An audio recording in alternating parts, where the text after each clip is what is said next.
कल ही की एक बड़ी खबर आई है कि चाइना ने एक नया नक्शा जारी किया है जिसमें अक्साई चीन और अरुणाचल प्रदेश को अपना हिस्सा बता दिया है। अंधभक्त उनके बाप की चड्डी फटी हुई है और कह रहे हैं देश में मोदी मोदी मोदी। तो ये सिलेंडर रानी अभी नागिन डांस करते हुए दिखाई देती राजघाट पर। भाजपा वाले सिलेंडर रानी कौन?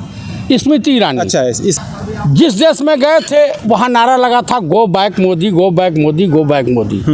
तो चाइना से ही भयभीत है, चाइना का नाम लेने से ही डरते हैं। ये प्रधानमंत्री चाइना के खिलाफ एक अल्फाज बोल नहीं सकते हैं क्योंकि अपने आप को चाइना के हाथों बेच चुके हैं। द हिंदुस्तान गैजेट में आप सबका स्वागत है। मैं हूं आपके साथ नदीम। दोस्तों, आपको बता दें इस वक्त हम दिल्ली में मौजूद हैं। कल ही की एक बड़ी खबर आई है कि चाइना ने एक नया नक्शा जारी किया है जिसमें अक्साई चीन और अरुणाचल प्रदेश को अपना हिस्सा बता दिया है, अपने देश का हिस्सा बता दिया है। अभी महज 4 दिन पहले मोदी जी और शी जिनपिंग की मुलाकात हुई। देश की गोदी मीडिया ने लगातार चीखना चिल्लाना शुरू कर दिया था कि मोदी जी लाल आंख दिखाकर सख्त लहजे में शी जिनपिंग से बात किए थे। क्या हुआ? 4 ही दिन बाद एक ऐसी खबर आती है जिसमें अरुणाचल प्रदेश अक्साई चीन को चाइना अपना घोषित कर देता है। हमारे साथ इस वक्त कांग्रेस की सीनियर लीडर जयप्रकाश जी मौजूद हैं। सर, किस तरीके से देखते हैं चाइना ने अपना हिस्सा घोषित कर दिया है? जो भरा नहीं है भावों से, जिसमें बहती रसधार नहीं, वो हृदय नहीं, वो पत्थर है जिसके हृदय में स्वदेश भारत माता से, भारत देश से प्यार न हो। ये आरएसएस और बीजेपी वाले फेंकते बहुत हैं।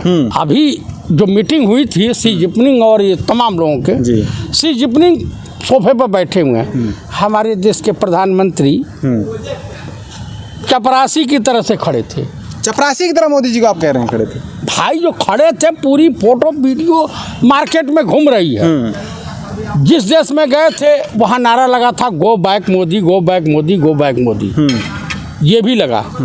देश के पहले प्रधानमंत्री है, चाहे अमेरिका जाएं आप, किसी देश में जाएं, ऑस्ट्रेलिया जाएं, इंग्लैंड जाएं, इनका विरोध होता। ऐसा क्यों होता है? क्योंकि ये नफरत की खेती करते हैं। रही बात चाइना, तो चाइना से ही भयभीत है, चाइना का नाम लेने से ही डरते हैं। पार्लियामेंट में इन्होंने कहा कि हमारे देश में न कोई आया है, न घुसा है, न कोई पोस्ट कब्जा हुई है। जबकि देश के रक्षा मंत्री छत्री शिरोमणि राजनाथ सिंह जी, माननीय राजनाथ सिंह जी कहे नहीं, चाइना ने सीमाओं का अतिक्रमण किया है। अभी सख्ते में आ जाते हैं कि मैं जो कुछ कह रहा हूँ, दरअसल आरएसएस और बीजेपी का चाइना से पैक्ट हो गया। आरएसएस और बीजेपी का चाइना से पैक्ट, दोस्ती है। ये बताइए, ओप्पो फोन कहाँ का है? ओप्पो कंपनी चाइना की है। चाइना की जितनी कंपनियां हैं, कोरोना काल में जो पीएम केयर फंड बना था उसमें कई हजार करोड़ इन्होंने लिया। तो जब माल खाएंगे तो क्या करेंगे? ईडी संजय मिश्रा बड़े पवित्र थे, विभाग बड़ा पवित्र था, राजा हरिचंद की 6ठी औलाद के रूप में मशहूर था। 5 खोखे यानी 5 करोड़ का रिश्वत लेते हुए ईडी का अधिकारी अभी सीबीआई ने गिरफ्तार किया। हम चाइना की बात करें, चाइना ने हमारे जो ज़मीनें हैं, हमारा जो शहर है अरुणाचल को, अक्साई चीन को अपना बताने की कोशिश की। इस पर आपकी क्या राय है? मेरी राय है कि जब देश का प्रधानमंत्री कमज़ोर होता है, डरपोक होता है, निकृष्ट होता है और राजा बाबू टाइप का होता है, तो उस देश को नेपाल जैसा मुल्क, बांग्लादेश जैसा मुल्क, चाइना तो बहुत बड़ी बात हो गई, वहाँ दिखाता है और कब्जा करने की फिराक में रहता है। लेकिन ये प्रधानमंत्री चाइना के खिलाफ एक अल्फाज बोल नहीं सकते हैं क्योंकि अपने आप को चाइना के हाथों बेच चुके हैं और कमज़ोर है, डरपोक है। तो वहाँ कोई भी दिखा के चला जाएगा। घर का मालिक जब इस टाइप का हो, भ्रष्ट हो, तो कोई भी आँख दिखा करके चला जाएगा। वो दिखा रहा है नक्शा, वो गलत थोड़ा दिखा रहा है, उसने कर दिया होगा नक्शे में हेरा फेरी। चाइना का काम है बेईमानी करना, भारत के ऊपर वो अंकुश लगाना। अभी कांग्रेस की कोई सरकार होती तो ये सिलेंडर रानी अभी नागिन डांस करते हुए दिखाई देती राजघाट पर। भाजपा वाले। सिलेंडर रानी कौन? स्मृति ईरानी। अच्छा, स्मृति ईरानी को सिलेंडर रानी आप कह रहे हैं? हाँ, सभी लोग कहते, पूरे देशवासी कहते हैं। अच्छा। ऐसी कमजोर सरकार को आने वाले लोकसभा में धक्के मारकर निकाल दें और इंडिया गठबंधन की सरकार बनेगी, चाइना की औकात नहीं होगी। औकात की बात कर रहा हूँ। वो जो चारागाह है सब छोड़ छाड़ करके पीछे हट जाएंगे। आप देखें 20 जवान शहीद हो गए थे कुछ दिन पहले, इससे पहले जब वार चल रही थी चाइना और इंडिया के दरमियान, तो उस पर भी मोदी जी ने कहा था बदला लेंगे, उस पर भी कोई बात नहीं आज तक हुई। ये बताए पुलवामा के में जो हुए थे घटना घटी थी, उनके शहीदों को या उन आतंकवादियों से निपट पाए या उसका भेद खुला? तो वो भी मिली भगत से बिहार रेजिमेंट के विथ कमांडिंग ऑफिसर सहित 20 जवानों की हत्या करा दी गई। हत्या करा दी गई? और क्या?